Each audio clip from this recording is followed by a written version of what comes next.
It is a delight to see all of you here. We are excited to share what we can of our trip. You know, it's impossible to condense a 10-day trip into 50 minutes. So we are going to get right at it.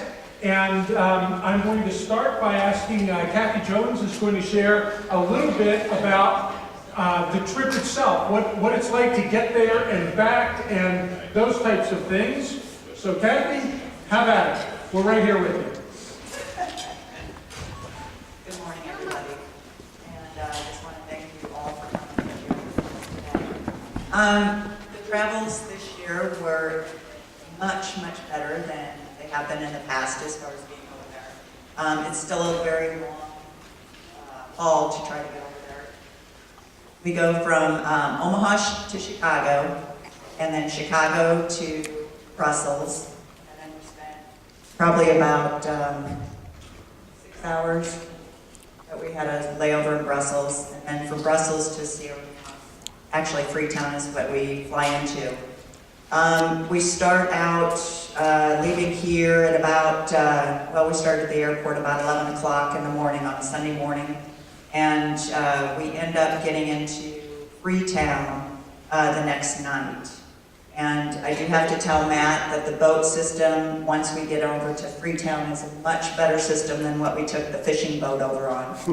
So you can feel a little bit better about that. And once we get into Freetown, then we take a boat over to get over to where we take a POTA, and a POTA is like a little van that we all pack into. And then we take that to the center, and then we get there that next night. The roads are much better over there. It's incredible the advancement that they have made. And this was my third trip, and so to see it from the first time I went to this time was amazing. The government, they re-elected the president that they have now, and they're very happy with it. And he's a very strong person that is there for the people and for the country, and the improvements were amazing. So it was really, it's been a really great experience seeing from where I started 3 years ago to where he has brought the people to this day. Excellent. Bob's going to spend a few minutes and share with us a little bit about Sierra Leone itself, what the country is like, what the politics, some of those brief things. Bob has a mind like Wikipedia, so listen fast. Okay, here goes. 200 years of Sierra Leone. Slide, please. Go ahead and click on the next one, if you can. 200 years of Sierra Leone history in less than 10 minutes. Good, we'll click on to the next slide. Will I click on to the next slide? Here we go, next. Go ahead to the next slide. I debated on where to start this. We're going to start with pepper. What pepper got to do with it? Okay, spices are why the Europeans first came, and we're looking to trade spices with India, so we're looking for a better way to get to India. So the Portuguese came down the west coast of Africa, and they established trading stations. The Portuguese were followed by the Dutch and the English. But Sierra Leone is sort of unique in the way it was actually settled. It's an African nation. It was actually settled by Africans. Slide, please. It has an unusual connection. Go ahead and go on to the next one.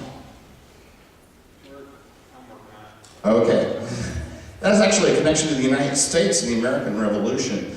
During the Civil War, the Crown promised freedom to any slave that would fight for the English. And hundreds of African-American slaves from Virginia and South Carolina responded. The problem was, of course, the English didn't win the war. And what did they do with them after the war? Initially, they tried to settle them in all places in Nova Scotia, but somehow taking Virginia slaves and trying to settle them into Canada didn't work particularly well. Slide, please. At the same time, there were abolitionist movement was beginning to gain ground in England. This is William Wilberforce, who was the main personality pushing for the ending of slavery. And so these Africans were resettled back in Africa in what was called the Province of Freedom, which became Freetown, Sierra Leone.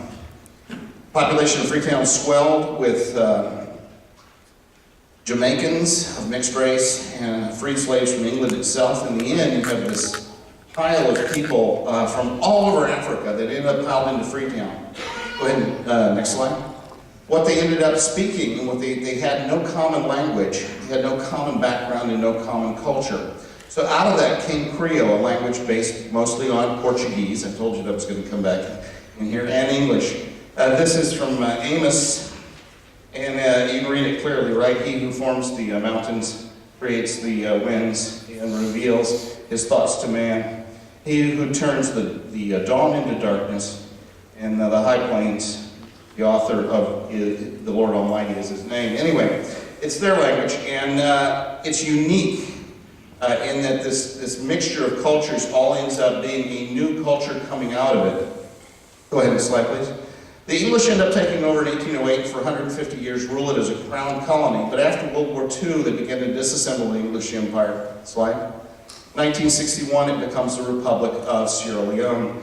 First Prime Minister, Sir Milton Margai, and had he survived and ruled, I'm sure democracy might have actually taken hold. Unfortunately, he died after only 6 months. His half-brother was far more authoritarian, and the country began to degrade rapidly into a situation where the small number of Creole people in Freetown viewed themselves as superior to the people of the inland and viewed government as a way to raid the people's coffers.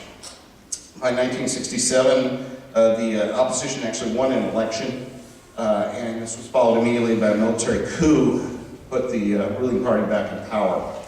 By 1990, it was a literal powder keg.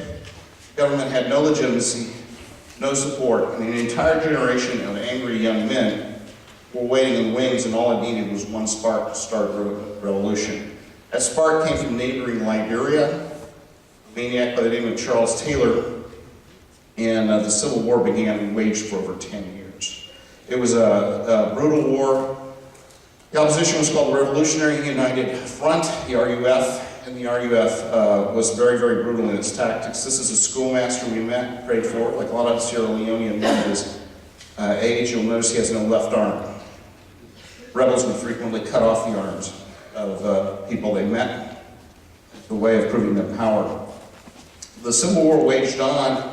The government was not very good at defending it. They actually hired mercenaries as a way that the war began to end. Slide, please. This is Kwame, who was the administrator that ran the place. The government forces weren't necessarily any better than the rebels. Kwame was a young man who was arrested by Nigerian peacekeepers, stripped, interrogated for a number of days. To the government forces and to the Nigerian soldiers supporting them, every young man from Sierra Leone must be a rebel. They held him for 4 days and interrogated him, and fortunately God had other plans for him. He runs the reigning season, he's an outstanding administrator. But 2 of the men that he was picked up with were executed summarily by Nigerian troops. The United Nations eventually brought a peacekeeping force in. Unfortunately, the agreement that brought the United Nations in to support the people in Sierra Leone required the withdrawal of foreign troops. So the professional mercenaries and Nigerian troops that had supported the Sierra Leone government were withdrawn, which was followed immediately by the RUF capturing and holding hostage all the UN troops. This time the United Kingdom directly intervened. British Special Forces, backed by RAF fighter bombers, dealt with the RUF and developed a lasting peace. Tony Blair is a bit of a hero in the country because he vastly exceeded the UN mandate he had to withdraw foreigners. It simply ended the war. This is Marie. She's the cook that cooked us every day. She cooked for us. I'm sorry, we weren't cooked. Yeah, we go. It is Africa. That's Africa. Not this part, anyway. But Marie was is Limby. She talked about her village, the terror of every night, the RAF bombers coming in, and hitting rebel targets around it. Because to a fighter pilot, I mean, if it's on the ground, it must be a target. Slide. So, the Civil War is over. It's in the rearview mirror. The markets of Freetown are full. Slide. Everything must be great, right? Well, not exactly. Slide. 80% of the schools in Sierra Leone were destroyed in the Civil War. Hundreds of villages were destroyed. 2 million people were dislocated. Hundreds of thousands were relocated into refugee camps in nearby Guinea. And when they all came back, they came back to villages that were destroyed, and essentially everybody piled into Sierra Leone. Slide, please. There's a lot of things that don't work particularly well in Freetown. It has an infrastructure for about 300,000 people. It has 1.2 million. There is no trash pickup. Trash is everywhere. At best, it's burned locally. Water is available mostly. Things are improving, as Kathy said. They've improved a lot. There's construction everywhere, but it's still pretty nutball. Electrical power is available only in Freetown, and only available most of the time. Slide. One of the craziest things in Sierra Leone is traffic. And this is Uncle Andrew, who drove for us a lot in one of the vehicles of the rainy season. By the way, those quotas were modeled after medieval torture chambers. A lot of Sierra Leoneans gave us Sierra Leonean names, and so Pastor decided to give Uncle Andrew an English name, a European name. He called him Mario. For Mario Andretti. Because watch him in Sierra Leonean traffic in Freetown is to get your praying done early. And it's an amazing thing. I asked the locals about streetlights, they said streetlights. We had some of those before the Civil War. People stole them for the copper. So if you can imagine a city of 1.2 million with no street signs, no street organization, you begin to get the picture. The police are out there now. Things are improving, and the roads are improving. The Chinese are building roads rapidly, but there's still a real need. So where's the hope in all this? There's no power, internet doesn't work, the phones don't work. Slide, please. The hope's in these kids. These kids are just amazing. The things I learned and the things I saw should be the stuff I'm sharing, but instead of this silly history lesson. But it's just incredible what these children are doing and what's going on there. And the kinds of things that are possible to change Sierra Leone, to change the world through Sierra Leone. I'm really convinced it's a wonderful thing. I learned more about prayer and worship in 1 week from these kids than I did in a lifetime. And I really want to thank them and thank the other members of the team. Go on through the rest of them there. Go. Thanks. Slide. Slide. Slide. Thanks. Thanks, Bob. Neil, there's one that says Tina on it.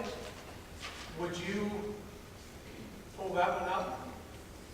The beaches were beautiful, by the way.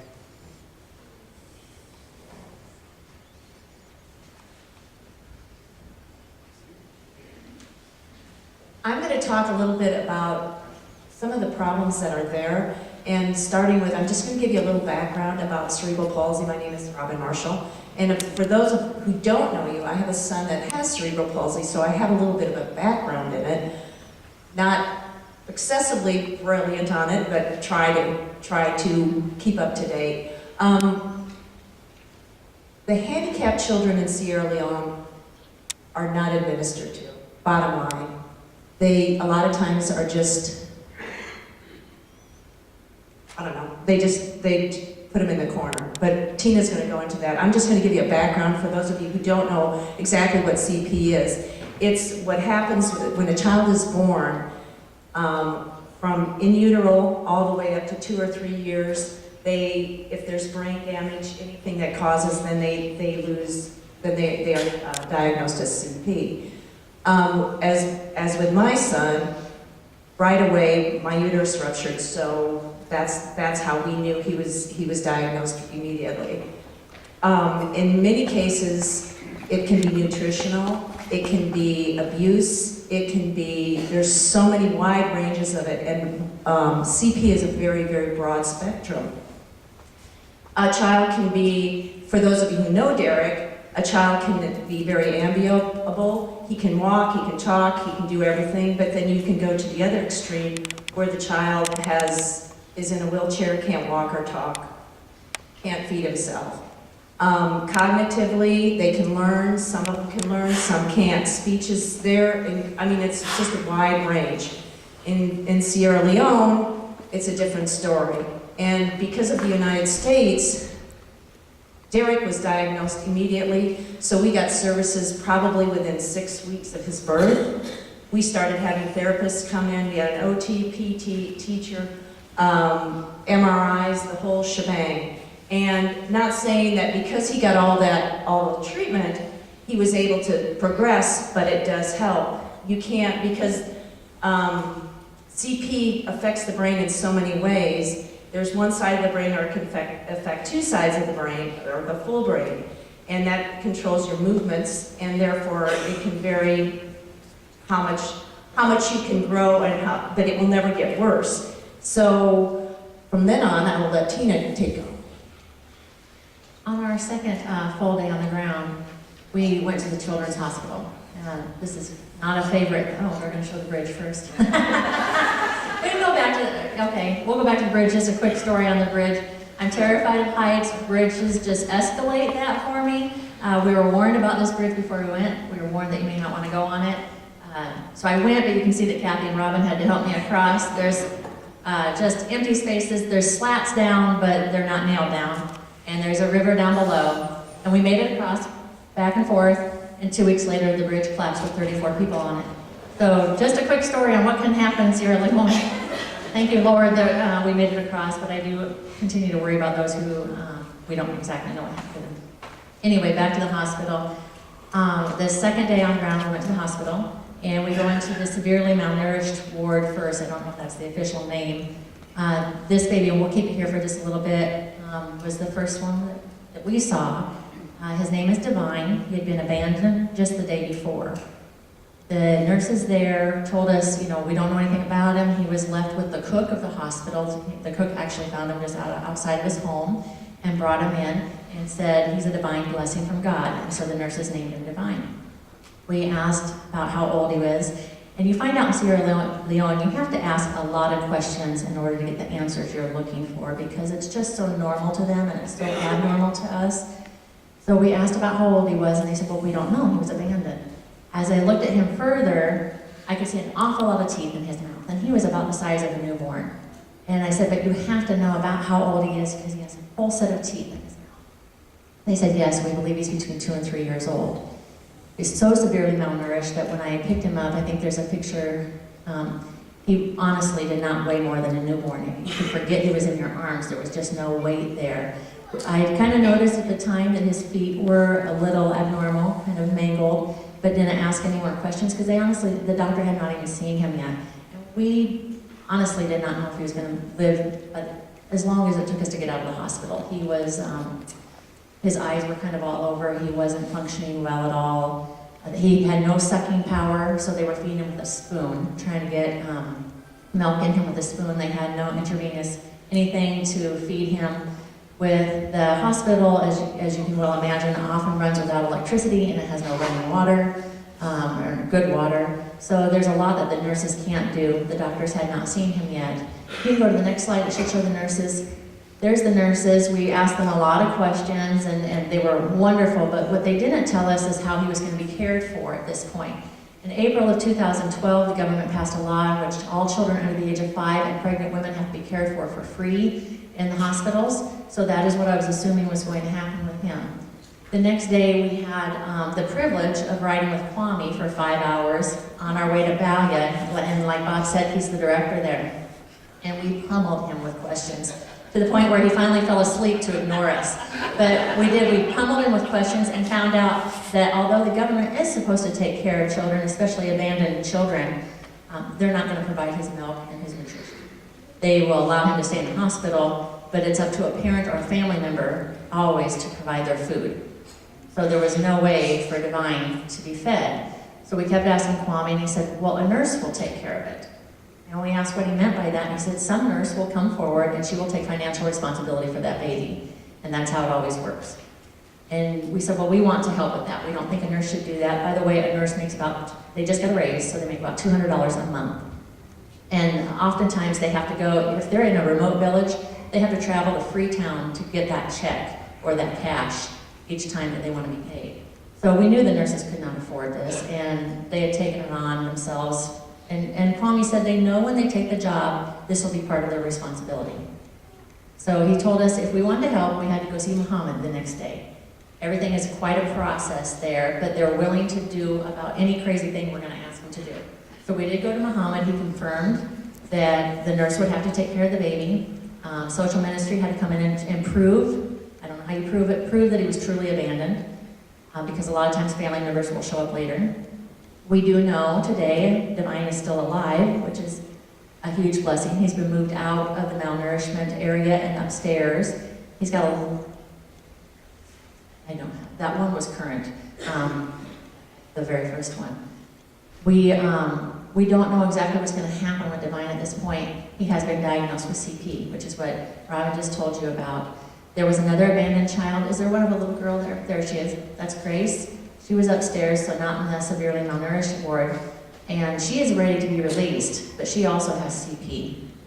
So there is no place for these children to go because quite literally, if they go anyplace else other than the raining season, they will be put in a corner and food will be thrown to them, as they are called cursed. Because in Sierra Leone, they believe that either the child is cursed or the family is cursed if there's any kind of handicap, that God has cursed them. And many times that's why these children will be abandoned. So the rainy season does not have room for Grace or Divine at this time. They have to go in the baby room. They need 24-hour care of their own, one caregiver for each one of them because they've not received any care up to this point. So it's not just financial, but the rainy season has 18 children in the baby apartment right now. The apartments are tiny. There's 18 children, there's babies, and there's already other handicapped children. Should be one more slide.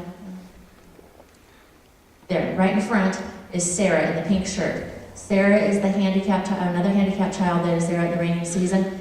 And Sarah, if you can kind of see the scars on the front of her face, boiling water was poured down her throat at some point before she came into the raining season. They've done some surgeries there, but she needs far more help than they're able to give her. We slept right above her room, and at night she'd wake us up with these awful, awful screams. I don't know if she's having nightmares or what, but she can't talk, and the screams that come out of her are just, it's a horrifying sound. And she's absolutely the most joyous child, though. She's so much fun to be around. But she has been approved for a medical visa, and Vanderbilt is going to take her on here in the United States and do the necessary surgeries, and there's a family that's going to care for her here, and hopefully she'll come, and hopefully she'll stay. But back to the handicapped children, the rainy season is the only place for them to go. They just don't have room, they don't have the caregivers, and they don't have the finances. So that is something that we're going to ask you to pray for. Last year we asked you to pray for the adoption ban to be lifted, and it was, and 3 children came home with us. And 14 more are on their way. So please start praying about this now for the handicapped children in Sierra Leone, those with special needs and those who are abandoned. Thanks, Nina. The next one is Shelley Sarita, and she's going to share about some exciting baptism stuff and more. Your presentation's coming up. I'm not going to talk as long as they do. I have a lot to say. We're a forever family. Most of you are sponsors. I think we're the only family in the congregation that is a forever family, which means we are mom and dad to our 5 children, and the rest of you are aunties and uncles. We have to travel 1 time a year to see our children. We have 4 boys that are brothers, and then Sada is one of the girls that Joe and Taylor that came in from trafficking last year. Anyway, so I did spend a lot of time with my 5 children. It was my first time I got to meet them besides Skyping every Wednesday morning with them. It was amazing, it was emotional. It was very hard for me to leave. Shelley, over there, do you still have the phone right in your pocket? Apparently the guy you got with it over at San Diego, the son of Sierra Leone. They look exactly alike. So anyway, while we were there, my 2 children told me that they were going to be baptized while we had beach day, or on beach day. And I had no idea. So 40 children were baptized, and also 1 team member, adult, that was baptized. And I think some of the aunties might be baptized as well. But my 2 older children are 9, Asada's 9 and Musa is 9. And they were baptized, and Pastor Daniel is on the orphanage, and I asked him if Pastor Eric could be part of my baptism with my children. So Pastor Eric was able to baptize my 2 children, and it was just amazing. So, that's all I have.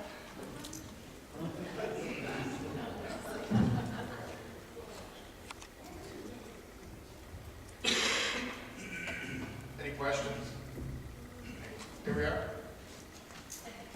I have a few things that I'm going to present. We want to get these pictures in first. I didn't realize they were in a presentation, but this is where the baptism occurred.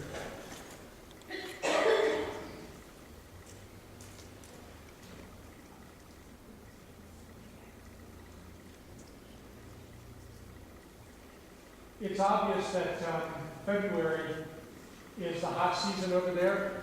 We don't do many river baptisms in Nebraska in February.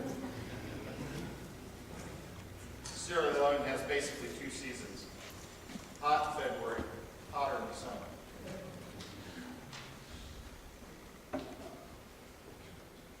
Does anybody have any questions for anybody up here as far as where we're at, what we experienced? Do they speak fluent English and how the nurses were trained?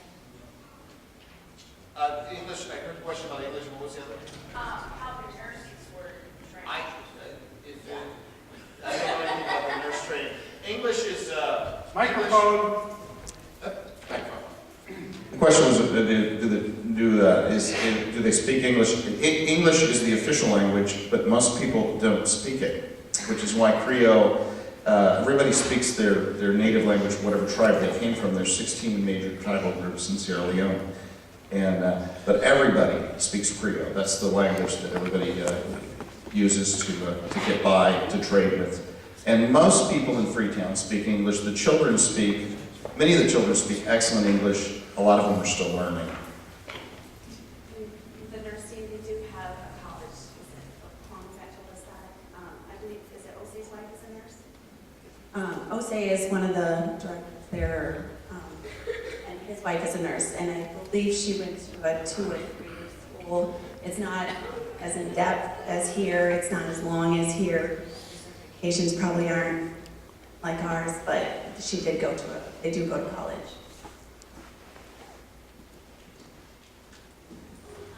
We heard that they're trying to build a new center, but Eric's going to talk about that. Yeah, he's going to bring up the slides. I'm going to do that right now. What you see up there is the future in Valiant, and I'm going to do this from the back so I can click through the slides a little more quickly.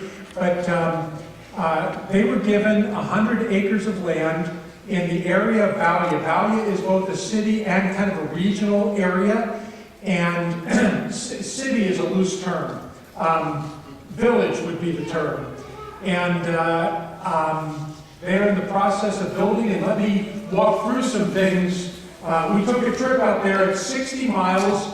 It took 5 hours to get there because of the quality of the roads. I rode with Andrew. I rode with Andrew Sisko, who is he's kind of the head of what goes on with the rainy season there. Kwame runs the orphanage. Andrew runs a variety of other things. That's that's one bridge that we went over. That is a Chinese hospital that we saw on the way out. It was probably the nicest structure we saw in Sierra Leone, and it bodes well for the future of healthcare. There's Tina's Bridge with us walking across, and there you can see Tina beginning the journey. Holes like that all along the bridge, those boards are separated on railroad lines. Having us there was the big deal for that road for the day. And we didn't know in the beginning, but when we get into a village, kids would come running out, yelling, raising their hands above their arms, above their heads, and Apito, Apito, Apito. And finally we learned that they have a shortwave radio, and they radio the next village that white men are coming. And we were the white men. Apito means white man.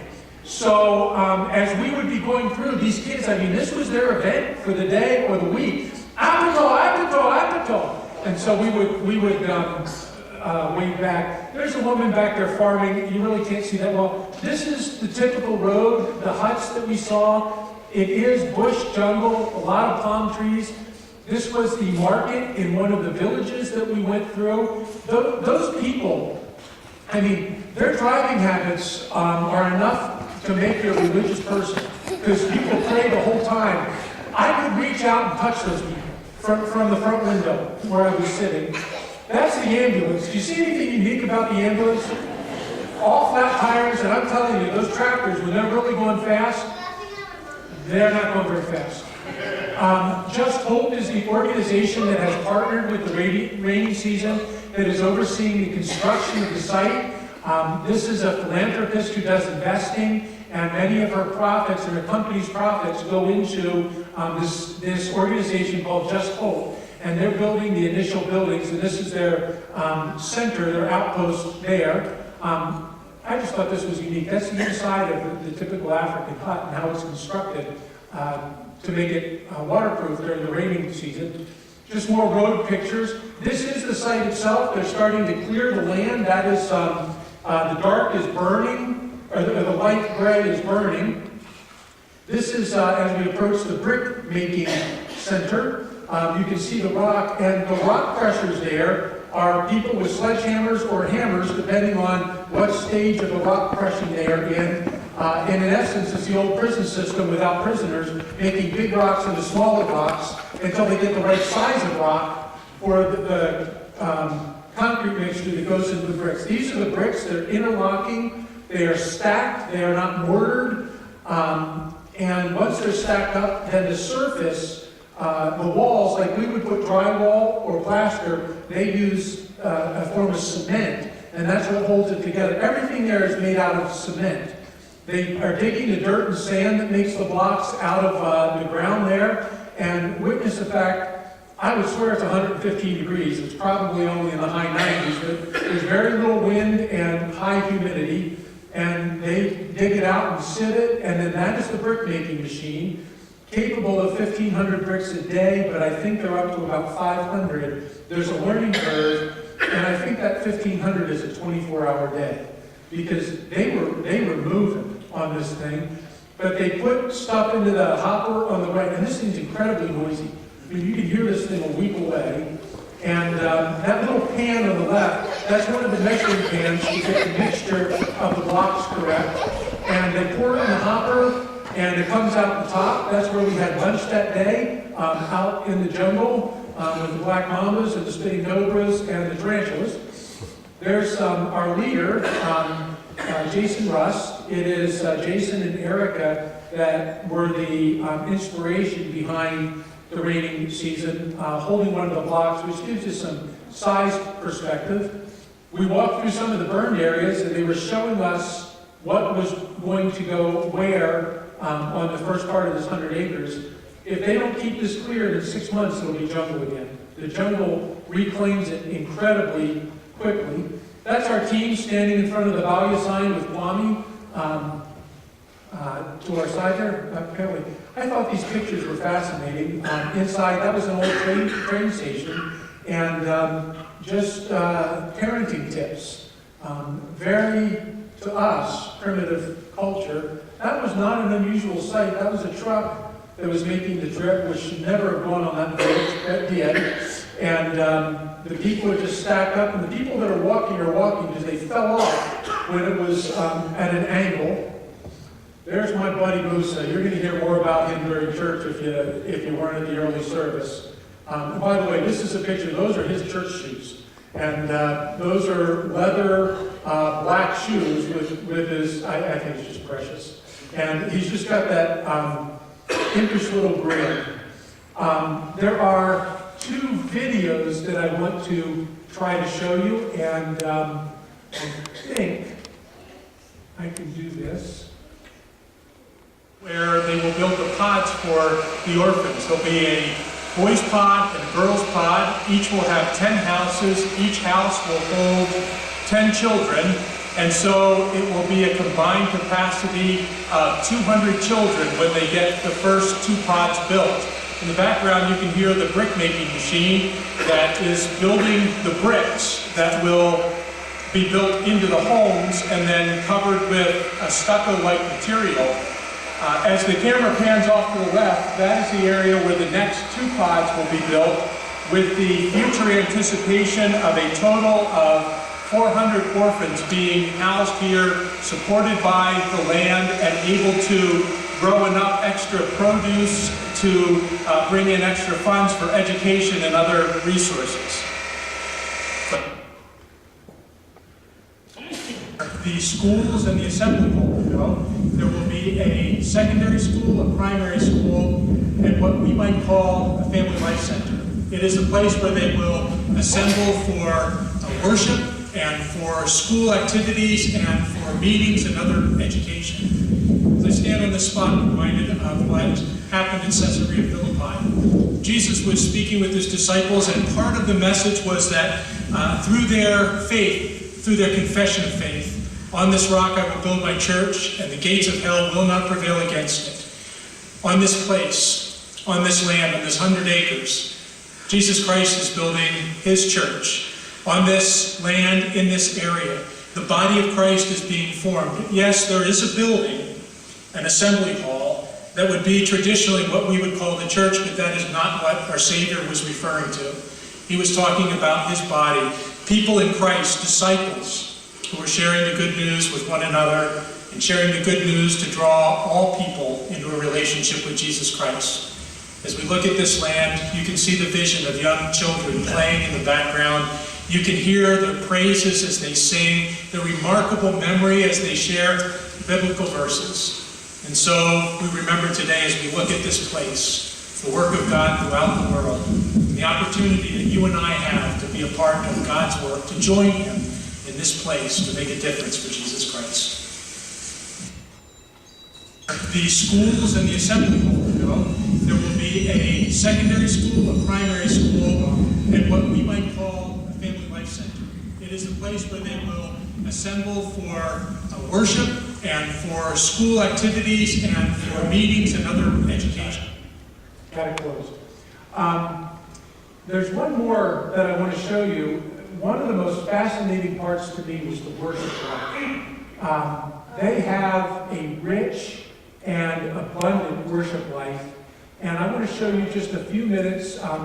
You know, I can't begin to tell you how many complaints I get in the course of the year because it's too hot or too cold in worship, or that the pews at the church center are a little hard, that the music is too loud, that the music is not loud enough, that we sang too many traditional songs at the contemporary worship, we sang too many contemporary songs at the traditional worship.